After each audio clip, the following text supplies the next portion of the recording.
My next comedian is a writer for Gem Magazine, Long Island. She's going to be appearing September 19th at the Huntington Chamber of Commerce. She also played at McGuire's Brokerage. She also played at an American Classic Restaurant. Give it up for Rosemarie Kluepfel. Yeah.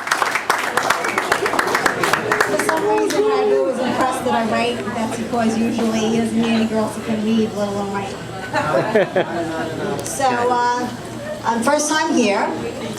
So I'm on my own. I've been on my own for 10 years. I'm divorced, although I wish I was a widow. Hey, I'm 100% Sicilian from Brooklyn, so don't think it wasn't an option.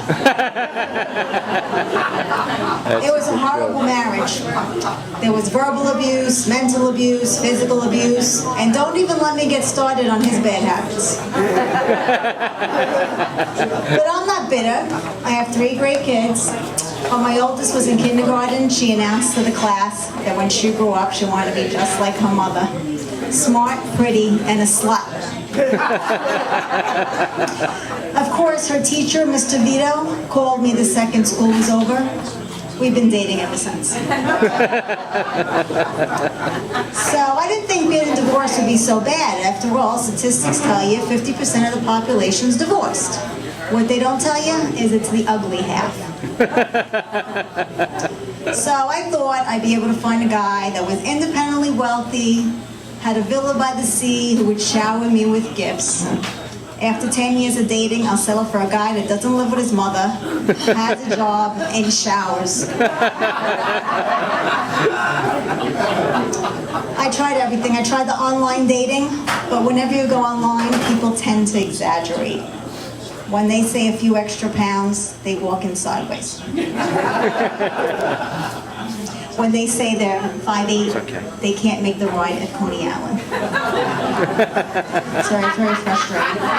So I tried the over 50 single club scene. I met a lot of nice ladies there.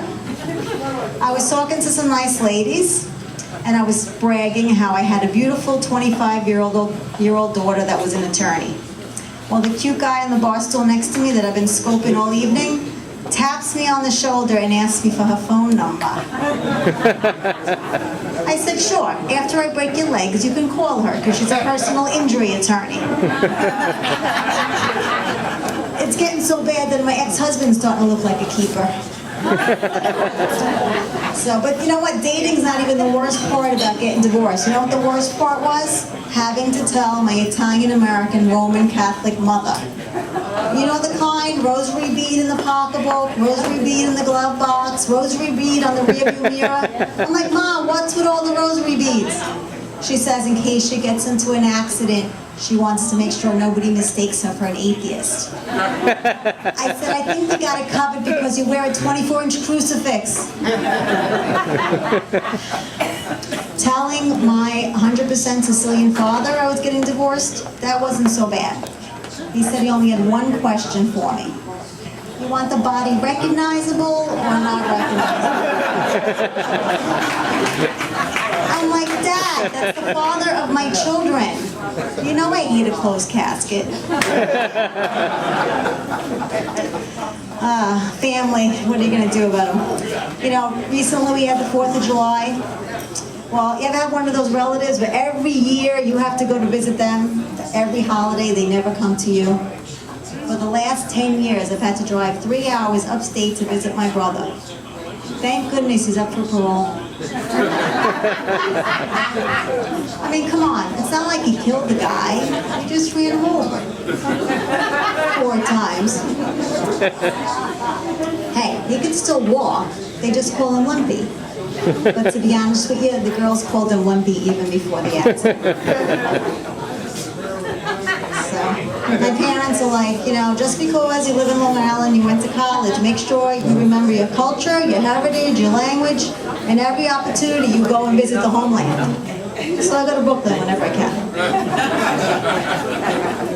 So I did finally meet a nice guy. He's a physicist.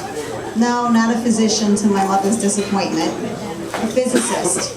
So he's really smart, and it's not easy to straighten a smart guy. You always have to be on your game. So we go out to dinner, I order a soda, I'm trying to remember if it's free refills. Good woman. He's doing the calculation of how much volume of gas to liquids in the glass. We get the bill, I'm trying to figure out the tip, he's doing calculus in his head. Finally, I figured out what we could do, we could both enjoy. Anybody here watch The Big Bang Theory? Yeah. It's about a bunch of physicists, it's a sitcom. I sit and listen to the jokes and laugh, and he solves the equations on the whiteboard. So it works out. You know, I can't really talk bad about my parents. You know, they'll be gone 2 years in September. You know, Florida. So my mother, you know, she's still upset with me about the divorce. She said, you know, you made a vow, you made a promise to God. It's forever. You know how the Pope recently resigned? I told him maybe he didn't get that memo. So my boyfriend's a nice guy. My parents were off visiting, so we decided to take him out to the Hamptons, their favorite vineyard. We get about halfway there, and the car breaks down. My boyfriend, being smart, he figures out it's the fan belt. And he says to me, is there anything we could use about yay long, circular, that we could jury rig a fan belt? I take one look at my mother who's clutching her purse, and I say, hand over the rosary bead. So the good news is we got to the vineyard on time. My mother blessed the car about 300 times and it was recovering nicely. And she finally got me to put a rosary bead in my pocketbook, my glove box, and on my rearview mirror. Who says science and religion can't work together? All right, that's all my time. Thanks a lot.